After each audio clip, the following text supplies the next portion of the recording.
bakuna. Kaya magpaalam na sa maling haka-haka. Nais kong ipaalam na anumang brand, effective. Kaya magpaalam na sa paghihintay. Dahil dagdag proteksyon ang kailangan. Magpaalam na sa pangamba. Ipaalam sa iba ang halaga ng bakuna. Kapag may bakuna, COVID ay mas kaya. Ingat-angat, bakuna lahat. A message from the Kapisanan ng mga broadcaster ng Pilipino. Kabahagi mo, Radyo Pilipino. Saan mang bahagi ng Pilipinas, saan mang bahagi ng mundo, ano mang uri ng pamumuhay. Kabahagi mo, Radyo Pilipino. Radyo Pilipino. Sumasahim papawid sa DWPR 1296, Dagupan, DZTC 828, Tarlac, DZLT 1188, Lucena, DZYM 1539, Mindoro, DWRL 1080, Legazpi, DWRN 657, Naga, DYRB 540, Cebu, DYRL 1035, Bacolod, DYRN 1134, Dumaguete, DXCO 1044, Cagayan de Oro, DXGS 765, General Santos, DXOC 1494, Ozamis, DXOW 981, Davao, at Radio Filipino Podcast Center, Manila. Ito ang Kabahagi mo, Radyo Pilipino. Napapakinggan on air, and online sa buong mundo sa pamamagitan ng www.radiopilipino.com. Impormasyong may kalidad at serbisyong may halaga. Kasama, katuwang, kapinoy. Kabahagi mo, Radyo Pilipino. Radyo Pilipino. Pulsong Pinoy. Kabahagi ng bawat Pilipino. Pulsong Pinoy. Ang programang magbibigay linaw sa mga katanungan sa politika, negosyo at kalusugan. Pulsuhan natin yan. Pulsong Pinoy. Kasama ang kabahagi mo, Ben Paypon. Pulsong Pinoy.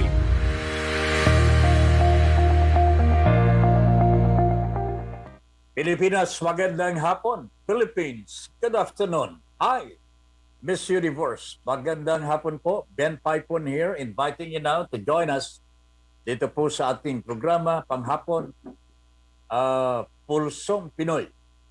Radyo Pilipino. Saan man panig ng mundo, kabahagi mo, Radyo Pilipino.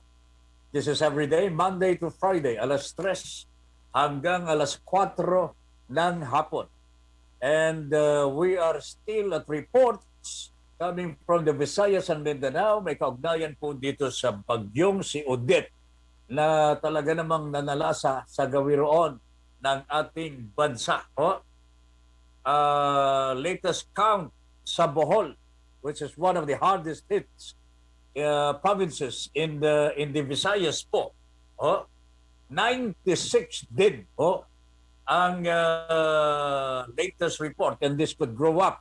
Kaya tataas pa raw sabi po ng NDRRMC. Okay? 6 na rehiyon ang dineklara na pong state of calamity. Okay? And let me see.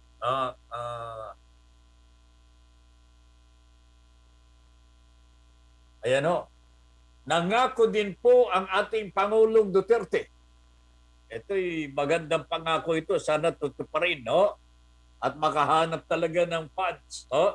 Duterte promises to raise. Maghahanap daw po ng 10 billion pesos para sa mga biktima ni Odette. Yeah. Kasi nga naman wala nang natira daw po sa funds natin. 2021 at special funds for the pandemic, ubus na raw po. Hindi naman daw po pwedeng gamitin yung mga inutang ho natin. Umaabot na po ng trilyon ang utang ho natin. Hindi raw po pwedeng gamitin dito po sa bagyong Odette. Kasi nakalaan lamang po ang mga inutang ng ating pamahalaan sa pandemya. Yan po ang sinabi ng Department of the Budget. Ayan, okay. Sana isauli na rin nila yung mga komisyon nila nanggaling sa Farmally kung meron man. Naku, malaki siguro ang komisyon ang natanggap po ng mga taga-PS-DBM from formerly officials once the transaction was consummated. Bilyong piso po ito, mga kababayan. Siguro kung hindi po natin nilustay ng nilustay ang pera ho natin at ipinaubaya sa mga tsekwa, ay nako, baka meron pa tayong pera ho ngayon. Pero eto, wala na tayong magagawa.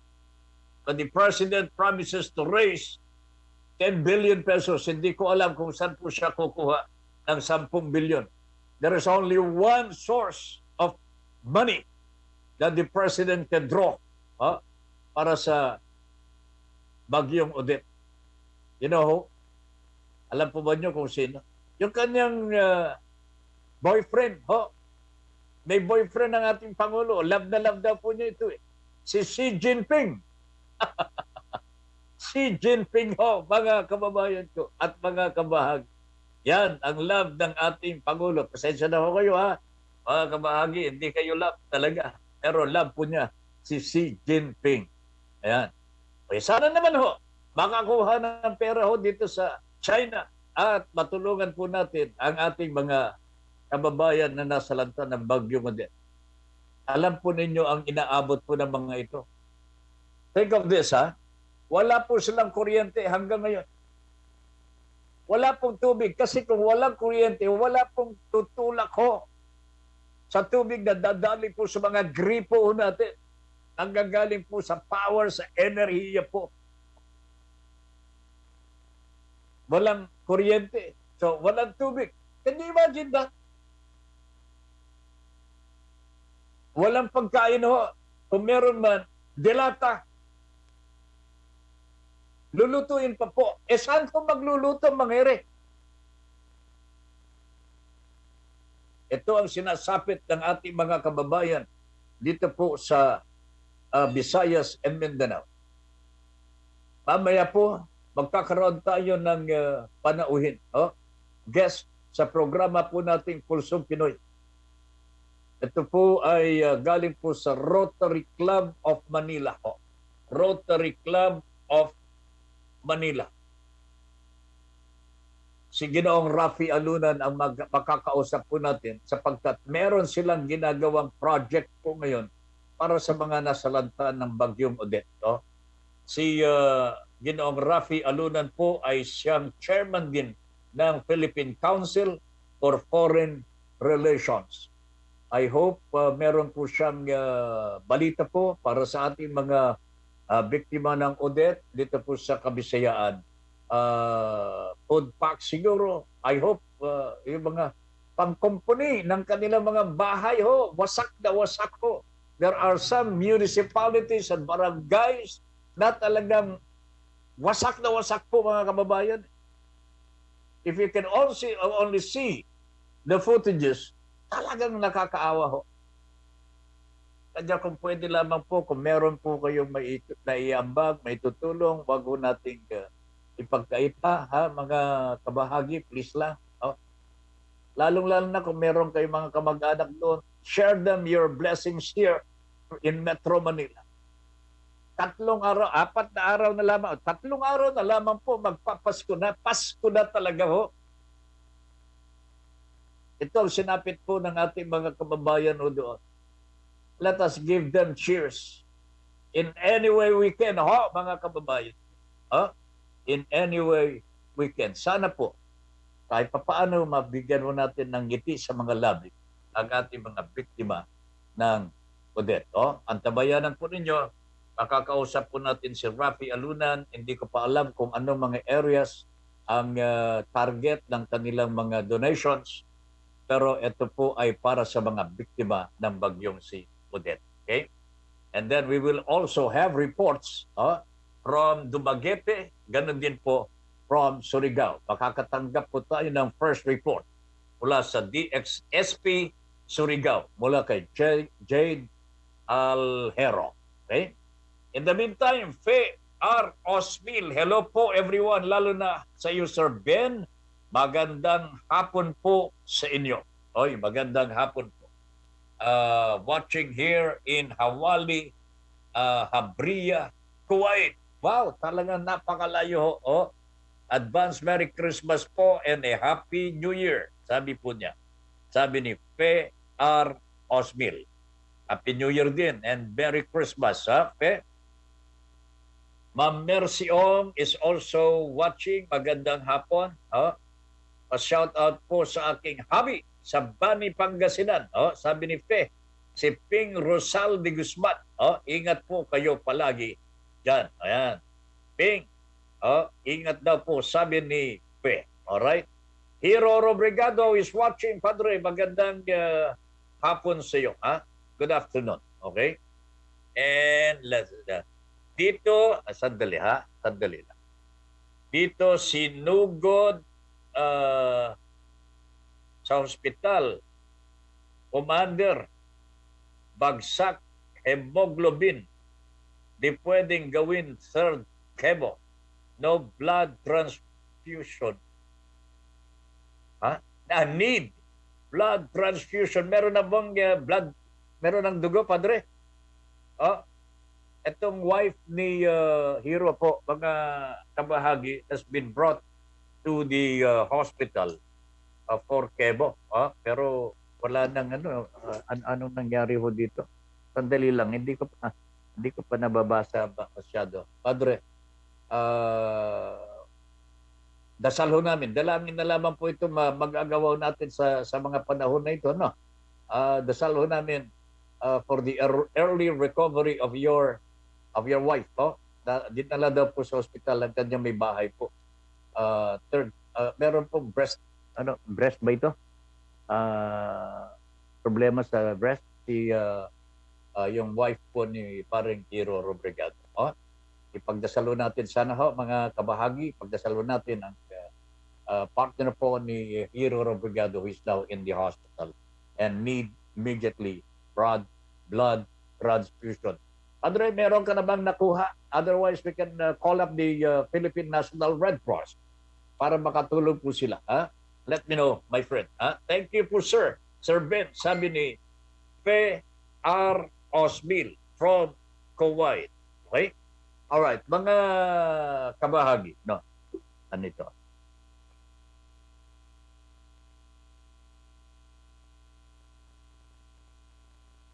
Sino? Alright, okay. Ano ba itong basahin ko na lang. Okay na. Babasahin na natin kasi baka hindi tayo magkaintindihan. Ayan. Sino ito? Alright. Okay, sandali tayo, Ben. Okay. Alright. May update po tayo mga kabahagi mula sa Surigao. Mula sa DXSP Surigao. Mula sa ating kasama si Jade Ahero. Jade, magandang hapon. Please, come in.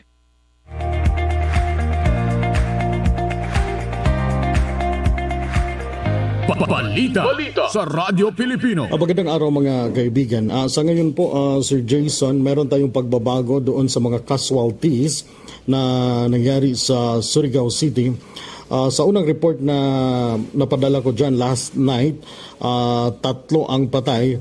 Sa bagong inilabas ng LGU, sa bulletin ng LGU, Sir Jason, mayroon tayong 5. Ito yon sa Barangay Cagniog, may 1, Barangay Libuak 1, Kanlanipa 2, at sa may ang Barangay San Juan na 1. Ang total injured sa Surigao City is umabot ng 69. Ang naging ayuda naman sa 54 barangay na nasasakupan ng Surigao City, 47 na barangay ang nabigyan ng relief goods. Sa ngayon, makikita natin ang Police Provincial Office sa Region 13 andito ngayon para tulungan ang Surigao City sa ginagawang clearing operation. Kanina lang may nakuha tayong informasyon na gumawa na ng executive order ang lokal na o LGU ng Surigao City na nagmamando na ang curfew is from 10 p.m. to 5 a.m. Alam naman natin sa ganitong mga panahon na sir, hindi natin mawala yung pagkabahala ng mga tao. Ito yung Executive Order number 57 from the Office of the City Mayor. And also, Sir Jason, maya-maya pupunta mismo ang City Mayor ng Surigao City na si Mayor Ernesto Estong Matugas Jr. para maghatid talaga, personal na maghatid ng mga relief goods sa mga tao na nasa isla o yung isla na nasasakupan ng Surigao City. 7 isla yan, Sir Jason, na mismo yung City Mayor ang maghahatid ng tulong. Yan lang muna ngayon mula dito sa Surigao City. Ako po si Jade Papa James Ahero, saan mang sulok ng mundo. Kabahagi mo, Radio Pilipino. Balita sa Radyo Pilipino.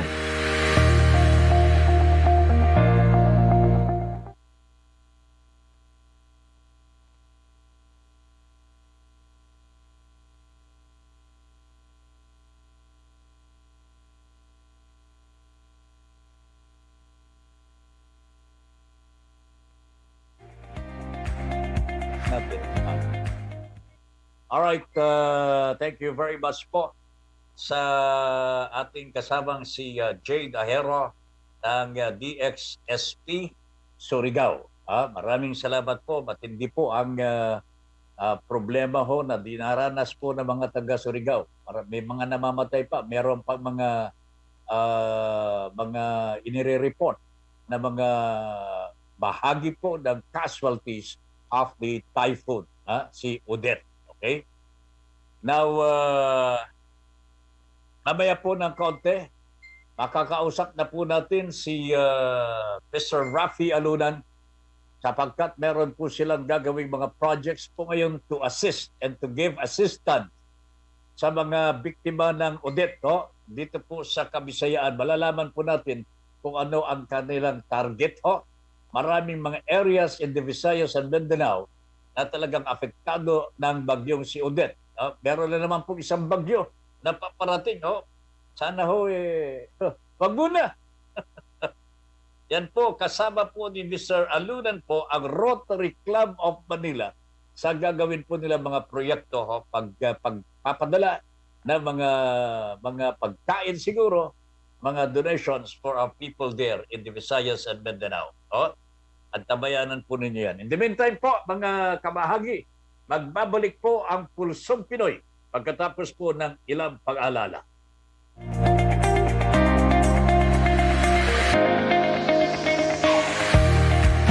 Ben Paypon sa Pulsong Pinoy. Pulsong Pinoy. Radyo Pilipino.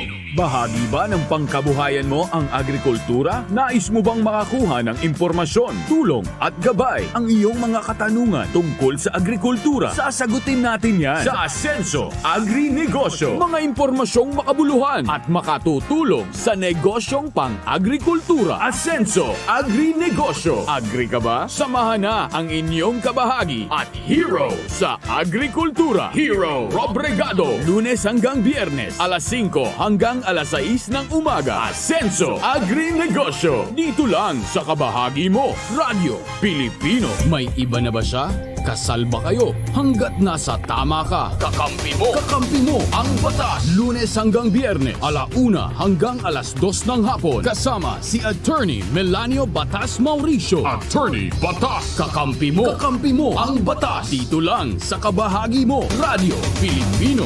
Ang trusted dog food ni Catherine Bernardo, Nutri-Chunks na. Listo at ganado ang baby ko sa vet-approved Nutri-Chunks with active boost and prebiotics na pampalisto. Made with real meat and essential nutrients that help keep them healthy and happy. Listo ganado sa Nutri-Chunks. Ito ang rap para sa Petron Diesel Max. Tough outside, clean inside, Petron Diesel Max. Nililinis ang umaandar na makina mo. Hindi ka bibitinin sa akyatan nito. Petron Diesel Max cleans your fuel nozzle. Kaya saan man mapadpad, walang kahassle-hassle. Kung naghahanap ka ng bad word sa rap na ito, pati ito nilinis na ng Petron Diesel Max, yo. Petron Diesel Max keeps your engine clean so that nothing gets in the way of your engine's power. Tough outside, clean inside, Petron Diesel Max. Ang trusted dog food ni Catherine Bernardo, Nutri-Chunks na. Listo at ganado ang baby ko sa vet-approved Nutri-Chunks with active boost and prebiotics na pampalisto. Made with real meat and essential nutrients that help keep them healthy and happy. Listo ganado sa Nutri-Chunks. Nagbabalik si Ben Paypon sa Pulsong Pinoy.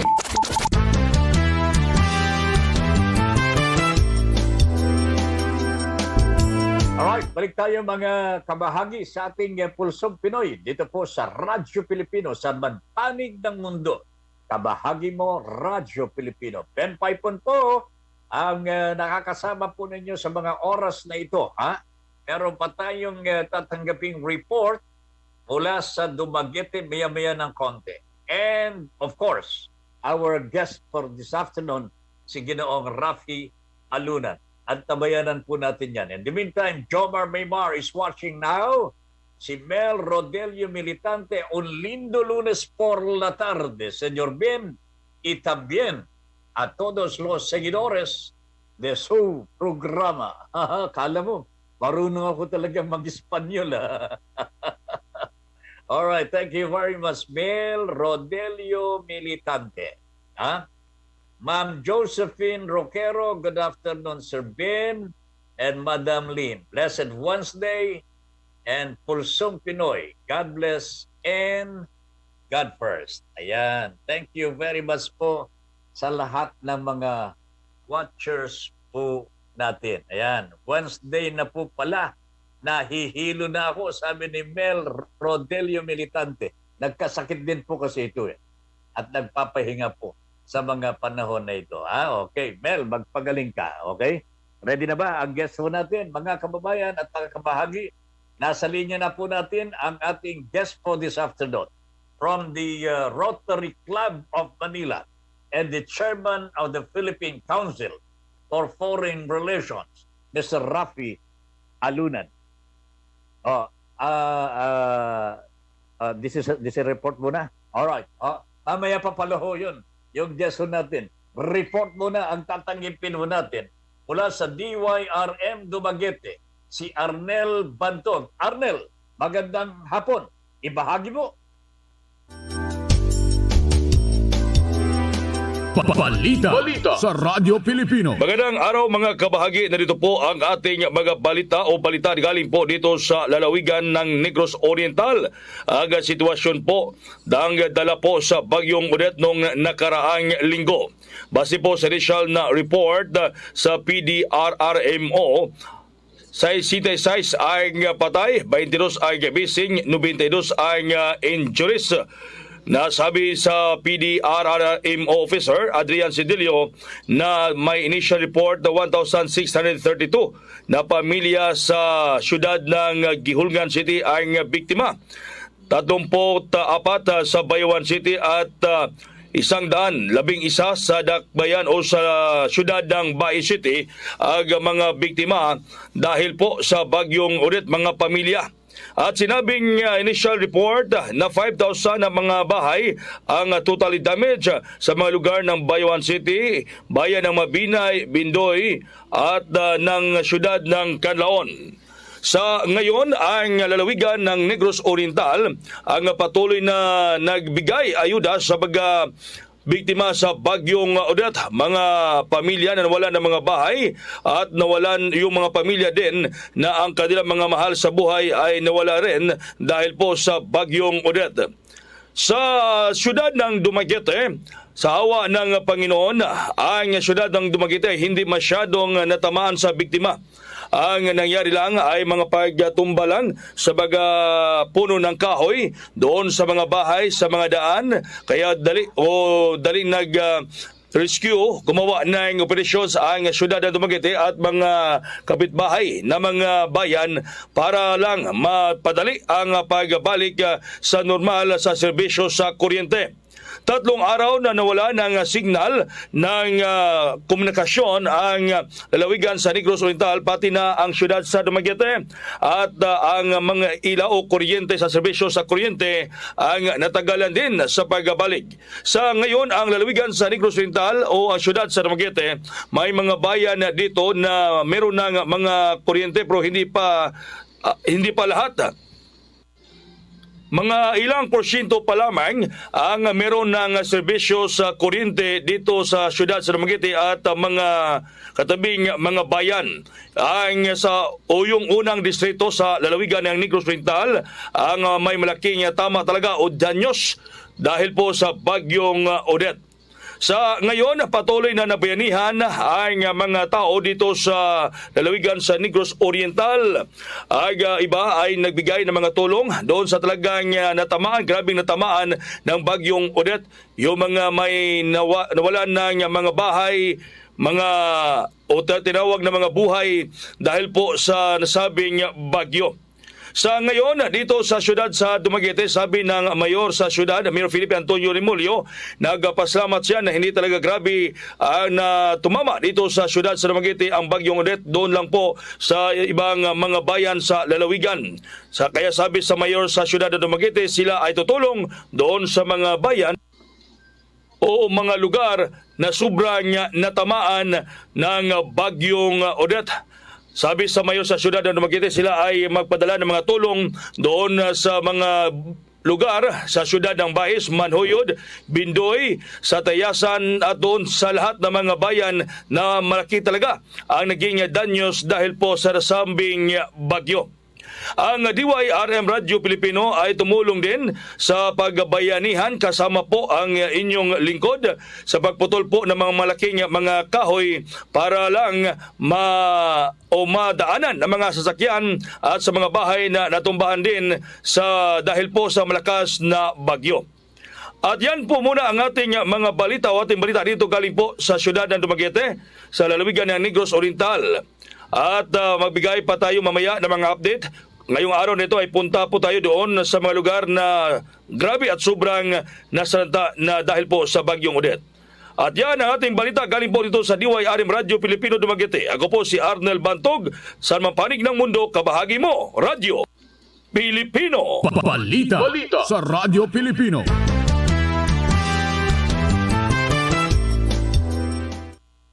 Maraming salamat, Arnel Bantog. Grabe talaga. Kung makikinig lamang po tayo sa mga balita, talagang mababagbagho ang damdamin natin. Kanya, the only way to cure this is for us to really do something na makapagparating tayo ng anumang ayuda, anumang saklolo, anumang tulong para sa ating mga kababayan doon. Lalo na po yung mga may kamag-anak ko doon, wherever yung relatives are, gawan po natin ng paraan na marating po natin sila. I know that it is difficult na mag-communicate po sa mga areas completely devastated by the typhoon. Medyo hindi pa po pwede ang kuryente, tubig, communication line. Medyo mahirap pa po. Kaya ito pinag-uusapan natin ng kahapon. At ito naman pala rin ang talagang iniisip po ng ating Vice President ngayon. I think it's about time really to think about yung bang ilagay natin yung mga kable ng kuryente sa ilalim po ng lupa. At wag na nating ibuyang-yang na tamaan ng malalakas na hangin ng anumang bagyong dumarating. We have been experiencing hard times tuwing may dumating na bagyo sa ating bansa. Any part of the country. Pagka medyo malakas, nadadali po ang mga poste ng kuryente po natin. And that happens every time there is a strong typhoon mga kababayan. But we never learned our lessons. Hindi po natin napapaghandaan ito Bakit? Mas gusto po ba natin gumastos every year para sa mga poste ng kuryente? Mas okay ba sa inyo yun? Mga LGUs at national government officials? Ay nako, mga kababayan at mga kabahagi, nasa linya na po natin ang ating guest po ngayong araw sa ating programa. Ang miyembro po ng Rotary Club of Manila and the chairman ng Philippine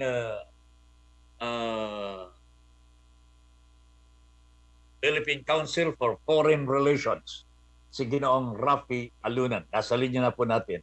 Sir Rafi, magandang hapon po. Good afternoon. Si Ben Paypon po ang makakausap po ninyo ngayon. Good afternoon, Ben. Maraming salamat for inviting me again sa show ninyo. Yeah, I was very happy when Chris told me that you would like to be, mag-usap po tayo sa Impapawid para may parating natin. Ang gagawin po ng Rotary Club of Manila sa pamamagitan ninyo. Can you tell us what all about this plan na makatulong ho tayo sa mga biktima ng Odette, Bagyong Odette, Sir Rafi? Actually, Ben, hindi plano yon. I posted in my Facebook page yesterday yung accomplishment ng Rotary Club of Manila. Kasi last sa Sunday, there was instant chatter sa aming video chat sa Viber chat room namin sa Rotary Club to immediately raise funds. This was initiated by the president of Rotary Club, si Chito Saldariaga, at saka yung president-elect namin na si Hermie Esguerra, who is very proactive in fundraising, no? And as a result, the members of Rotary Club of Manila immediately heeded the call for donations. And oh my golly, within I think a period of 48 hours, they were able to raise almost 750,000 pesos. Oh, Ang bilis, oo, kasi ang bilis. oo, kasi ang laki talaga ng pinsala, and most of the members have decided na rather than spend for Christmas and usual celebrations, etc., i-divert na lang yung pera sa ating mga kababayan na napinsala, no ha? So yesterday, out of the funds that were raised on short notice and on record time, yesterday we were able to ship out through the Philippine Navy a number of goods that were boarded on BRP Tarlac 601 sa Pier 13, South Harbor.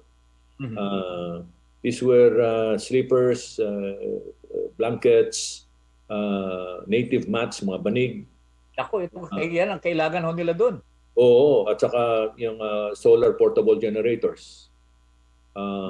Yes, and then today, may pahabol pa na something like at least 200 cases of bottled water, no? And so these are continuing effort to be of assistance to our kababayans in need.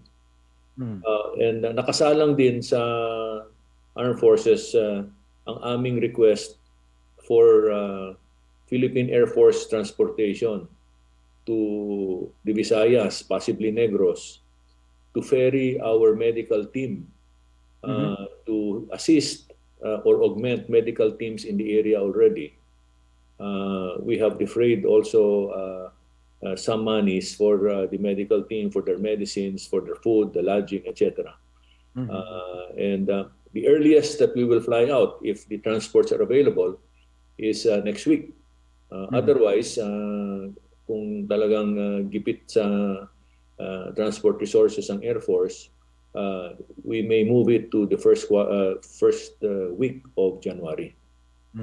No? Pero we're ready. We're ready to help. And it's just a matter of the Air Force bringing us to where we're needed. Ang mahalaga po ngayon, Sir Rafi, ay gumagalaw na po ang saklolo. Kasi nitong nakalipas na ilang araw ho, after the typhoon, yung devastation, talagang walang makarating ho sa kanila eh. And they are already starving. Kasi matagal na ho, binubugbog sila ng malalakas na hangin eh. Lumilipad na ho yung mga bubong. So, can you imagine, walang kuryente, walang tubig, walang makain. And wala na hong saklot, wala na pong damit. Actually, Ben, this is a repeat of Yolanda. Kasi yung typhoon came from the lower part of the Pacific, dumaan ng Mindanao, Leyte, Samar, tapos Cebu, Bohol, Negros, exiting sa Palawan. More or less ganun din yung path ng ni Odette, ano? Kaya't malawak yung damage na nangyari. And that's why hard-pressed ngayon ang armed forces, notwithstanding that over the past 8 years, they built up their number of ships and airplanes precisely to address situations like this. The difference lang is that during the time of Yolanda, kulang na kulang ang assets ng Air Force. Marami namang assets na dumating coming from other countries, no? Like the United States, Japan, Korea, even China. Ngayon, we seem to be on our own, and I don't know why. Medyo matumal ho, Sir Rafi. But we are performing very well. Our armed forces are doing very well together with the Coast Guard as well as the Philippine National Police. The PNP is the backbone doon sa ground. But pagdating sa sa transport, sa logistics, critical yung Air Force, Navy at saka Philippine Coast Guard. They're doing extremely well. Kaya lang, I don't know kung ano nangyari sa international aid kasi usually mabilis yung kanilang response. This time around. Mabilis pa nga ho sa atin dito eh. Oo. Yolanda, it was really talagang nakakataba ng puso ho yung biglang dumarating ho yung mga rasyon, yung mga donations coming from other countries. Pero ngayon po parang hindi natin nararamdaman ho, Sir Rafi. In fact, we during Yolanda, as far as Israel pa ang mga medical teams na dumating eh. Yes. That's true. So I remember that very well. Siguro it's taking a little time for them to mobilize, but siguro parating na rin yun. Opo. Sir Rafi, would you would you accommodate any requests from these areas hardest hit ng bagyo si Odette directly ho? Pag-ihingi po sila ng tubig siguro, pagkain, whatever. Would you care to give us any address or they can send their requests? Well, no, we are not the Red Cross or the the SWD, no. In fact, we're not in the business of humanitarian assistance, except that when times like this require help, tumutulong naman kami. Tumutulong. Tumutulong kami. But really, the main effort belongs to the aid agencies and the agencies of government like the SWD, the DOH, the Armed Forces, the PNP, the ILG, Sila yung main effort. Kami taga-augment wherever our limited resources can be of help. Saan po bang mga areas ang napuntahan po mga nanggaling po sa Rotary Club of Manila? Yung lumabas kahapon ay pumunta sa Cebu. Cebu. Ang medical team namin ay naka-earmark sa Negros. Okay. At yung bottled water na dumating ngayon, I don't know if the Navy will be able to accommodate, most likely Coast Guard. And there's a ship from the Coast Guard that's leaving for Palawan naman. So, kasi water is required everywhere. Everywhere ho. Lalo na sa Dinagat Island. Totally placid daw po yun eh. And they don't have any water there. That's correct. Baka siguro may target ho natin yung Dinagat Island sa Rafi. Ang critical dito ay desalination, yung mga maliliit na desalination equipment. You'll have that sa mga yate, mga malalaking sailboat. Meron silang desalination equipment so that they can drink potable water from the sea. From the sea, no? So, yun ang kailangan. If DSWD and other agencies of government can provide small portable desalination plants, correct. malaking bagay yun. Balita ho nga namin sa Rafi, may mga areas na umiinom na po yung mga kabayan natin directly from the river. Yeah. Ilog, Diyos ko po, agagaling lamang po ng bagyo. Yeah, that reminds me also of the time when we had an earthquake sa Baguio, and Baguio was totally isolated. Opo. And the people there were drinking water from the rivers. I Just know, but it's flowing. very dangerous. Very dangerous because the same river was being used to wash their clothes and to take Exactly. a bath, etc. No? So very polluted na rin. And you don't know what you're ingesting when you're drinking. Yeah. So anyway, we would like to thank you very much, Sir Rafi, for all this help that the Rotary Club of Manila is doing already for our people there sa Visayas. Ang dami pa po talagang hindi po siguro nakakainom ng pure water, yung talagang purified water. No? Well, I'm with the Pepsi Cola also. No, I sit on the board of Pepsi Cola, and we have 11 plants nationwide.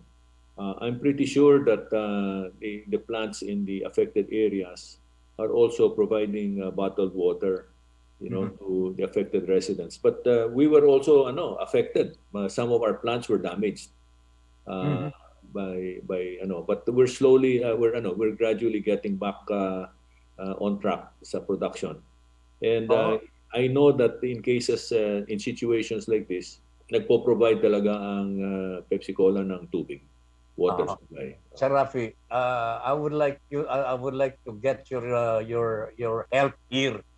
Kasi every time, almost every year, we have typhoon, strong and very, very strong.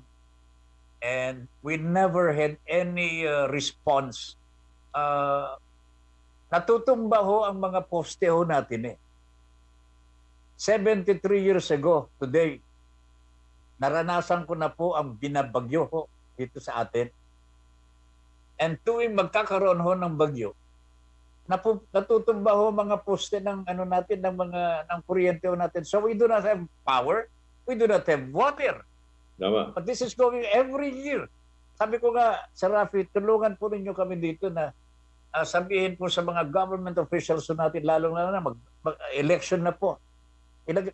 Mas mabuti siguro, ilagay na po natin sa ilalim ng lupa ang mga kable na ho natin for power. What do you say, sir? Yeah, I agree with you completely, Ben. Matagal na yan sinasabi. It's the question is implementation. Opo. No, and hindi lang implementation, integration of effort. Kasi Yes. it's both the national and local governments that have to Correct. team up and get this thing going. Ang problema is that every 3 years there are local elections and every 6 years there are national elections. And nakakasira sa teamwork at saka sa unity. It's just like the armed forces, revolving door doon sa itaas. Instead of a 3-year term ng armed forces chief of staff to make sure that everything is institutionalized during his term of office, every 6 months or less than 1 year, may ikot. Nagpapalit. And so yung mga staff sa baba na linagay nila labas din. So walang continuity. Nalilito tuloy. And so I understand that parang na-settle na yata yan ngayon. I think we will, for the first time, we're going to have chiefs of staffs of Air Force, Armed Forces and Police that will have a 3-year tenure. So I'm looking forward to some continuity there. But in terms of continuity dito sa political level and in terms of public service, napuputo lagi kasi iba yung kultura natin It's puro self-service Puro self-interest Nakakalimutan itong mga basic requirements ng taong bayan. So, I agree with you 2,000% na kailangan underground yan. There's a subdivision that I invested in. Bumili ako ng lote doon precisely because of that reason na walang mga wires, walang mga poste above ground. Everything's underground. Nasa ilalim. Nasa ilalim. And that is the beauty of that subdivision, which is somewhere in San Pedro, Laguna. If I mention the name, I have to ask them to pay me royalty for advertising. Atin na lamang ko yun. At least a waiver of monthly dues. May-reduce ng kaunti. Anyway, Sir Rafi, thank you very much for your time, ha? And Maraming salamat. we hope we can have more donations for our people there. I think kailangan talaga po nila. Kulang pa po ang nakakarating sa kanila. And That's I right. think it's necessary that every Filipino citizen now lalo na 3 araw na lang magpapasko na. We cannot afford to let these people down, no? That's While right. we are enjoying our Christmases dito po sa malayang lugar sa Metro Manila. Sir Rafi, Ben, many of our members donated to emergency supplies yung pera that they were earmarking for Christmas gifts. Dinivert na nila for donations. So, ganun talaga. Whole of nation effort ito to help our That's right. kababayan. kung walang tutulong sa atin mga foreigners, okay lang. Tayo. Mas mabuti nga po ito, Sir Rafi. Mas mabuti nga ito. Masubukan na ho natin ang talagang kapatiran ng mga Pilipino. Sir, Totoo yan. Totoo yan. thank you very much. Maraming salamat po. Mabuhay ka, Thank you. Ben. Okay. Mabuhay po. Alright ho, mga kabahagi, si Sir Rafi Alunan ng Rotary Club of Manila, at the same time the chairman po ng Philippine Council for Foreign Relations. Magbabalik po ang Pulsong Pinoy pagkatapos po ng ilang paalala.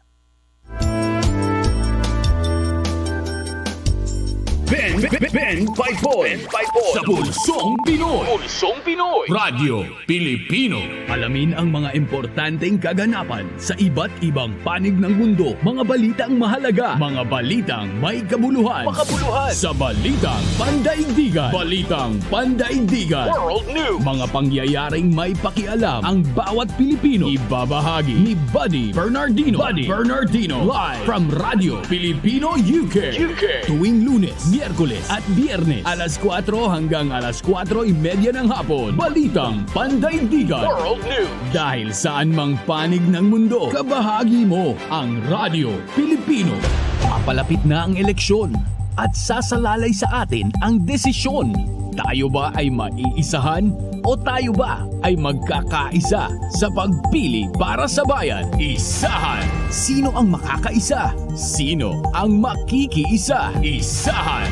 Alamin ang mga sagot nila. Alamin ang mga plataforma upang mamulat ang sambayanan sa nalalapit na halalan. Isahan!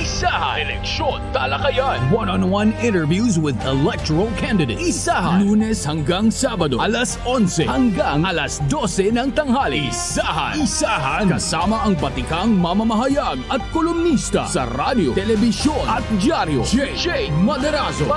Dito lang sa kabahagi mo, Radyo Pilipino.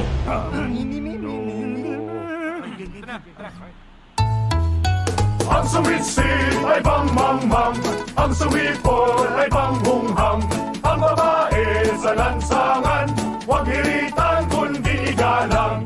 Pare, ang catcalling ay isang uri ng sexual harassment. Di biro ang sexual harassment at di nakakamacho ang pang-aabuso. Huwag hiritan kundi igalang. Isang paalala mula sa Philippine Commission on Women at ng himpilang ito. Ang trusted dog food ni Catherine Bernardo, Nutri-Chunks na! Listo at ganado ang baby ko sa vet-approved Nutri-Chunks with active boost and prebiotics na pampalisto. Made with real meat and essential nutrients that help keep them healthy and happy. Listo ganado sa Nutri-Chunks. Dial hashtag 88000 Petron Gasol Express Delivery. Nationwide hotline yan. Si Mami ay wais dahil alam ang mabilis. Petron Gasol Delivery. Call and delivery ay free. Sakto. Hashtag 88000 yan. Sulit. Hashtag 88000 yan. Safe. Hashtag 88000 yan. Petron Gasol Express Delivery. Nationwide hotline yan. Ang trusted dog food ni Catherine Bernardo, Nutri-Chunks na! Listo at ganado ang baby ko sa vet-approved Nutri-Chunks with active boost and prebiotics na pampalisto. Made with real meat and essential nutrients that help keep them healthy and happy. Listo ganado sa Nutri-Chunks. Kabahagi mo, Radyo Pilipino. Impormasyong may kalidad, serbisyong may halaga, saan mang bahagi ng Pilipinas. On air. Saan mang bahagi ng mundo. Online. Ano mang uri ng pamumuhay. Kasama, katuwang, kapinoy. Kabahagi mo, Radyo Pilipino. Radyo Pilipino. Nagbabalik si Ben Paypon sa Pulsong Pinoy.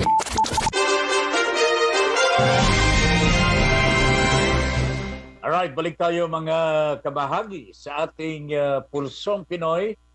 Dito po sa Radyo Pilipino, saan man panig ng mundo, kabahagi mo, Radyo Pilipino. Ben Paypon po ang inyong nakakasama sa mga oras na ito. Ginoong Rogelio Bruno. Good afternoon, sir. Sabi po ni Rogelio Bruno. Ganon din po kay Alex C. Aquino and Chris Tim. Parang kilala ko ito. Mel Rodelio Militante, matutulog daw muna siya. Hindi niya mapigilan ang kanyang antok. Go ahead. Good luck, ho. Good luck, my friend. Oh? I would like to extend my thanks to some people, ho, mga kababayan. Pinuntaan po namin kanina ng isang humihingi ng hustisya. Oh? Dito po sa Department of Environment and Natural Resources. Mga magsasaka po ito sa Negros Oriental. Matagal na po silang nagmamakaawa na wag po guluhin ng mga forest rangers. Kanya nagpunta po kami dito sa tanggapan ng Department of Environment and Natural Resources. Pagamat hindi po namin nakausap si Yusek Benny Antiporda. Binigyan naman po kami ng napakabuti at napaka-alalahanin ng mga tauhan, staff. Lalong-lalo na si Henry at saka si Major Sandoval. Major Sandoval is the Chief of Staff ni Yusek Antiporda at Executive Assistant naman po itong si Henry. Pareho nating nasa media din po nung araw po ito. Pero nasa paglilingkod bayan na po sila sa Department of Environment and Natural Resources. Tuwan-tuwa po kami ng aking kasama si Jobar. Ito po ang anak ng isang magsasaka na dumaranas po ng panggigipit mula dito po sa mga forest rangers. And initially ho, mga kabayan, mukhang magtatagumpay po ang aming hangarin na mabigyan po ng katarungan itong pamilya ni Jomar dyan po sa Negros Oriental. Naniniwala po ako na tutulong ng malaki itong si Yusek Antiporda. Binigyan po kami ng talagang mapagkakatiwalaan at talagang mababait na staff in the persons of Major Sandoval, ang Chief of Staff po ni Benny Antiporda at saka si paring Henry. Thank you very much, guys. Mabuhay kayo. Merry Christmas. At sabi na lamang po kay Benny, kay Yusek Antiporda ang taus-pusong pasasalamat ng pamilyang Pahayhay at siyempre po ng pamilyang Ben Paypon. Na siyahan po ako, natuwa po ako sa ginawa pong pag-alalay at pagsaklolo ng mga tauhan ni Yusek Benny Antiporda. Thank you very much, sirs. Maraming salamat po sa inyo. Alam po ninyo mga kababayan at mga kabahagi, pagka kayo po ay nangangailangan ng tulong, at nandyan na po kayo sa tanggapan ng tutulong po sa inyo, mararamdaman po ninyo yung talagang sincero, yung honest na tumutulong. Kaya nakakataba ng puso. I felt this in the presence of these guys, si Major Sandoval at saka si Henry. Kanya nagpasalamat po ako ng marami dito sa ating kaibigan, si Yusek Benny Antiporda. Maraming salamat, sir. And may your tribe increase. Maraming salamat po. Okay? Areglado. And hopefully, one of these days, matigil na rin po ang harassment sa mga magsasakang ito. At maibigay na may sauli sa kanila. Namatay pa nga yung kalabaw. Kinuha pinaaresto yung kalabaw ng magsasaka. Alam yan talaga eh. Pero wag po kayo mag-alala, Jomar. And ito'y aasikasuhin na po ng Department of Environment and Natural Resources. Naniniwala po ako na tutulungan po tayo nila. Okay? Bueno, wala na tayong oras po sa kabuuan ng ating Pulsong Pinoy. Maraming salamat po sa ating mga kasama dyan sa studio. Sila Engineer Dave, sila Ram Malonzo, Francis Carl, thank you very much. At syempre, si Binibining Christine noong araw. And of course, Miss Cathy Gabriola, Binibini din po yan, mga kababayan. Talaga, noong araw. Maraming salamat sa inyo. Ben Paypon po, nagsasabing thank you very much for allowing us into your homes and for giving us the privilege to be of service to you. Thank you very much. Magandang hapon.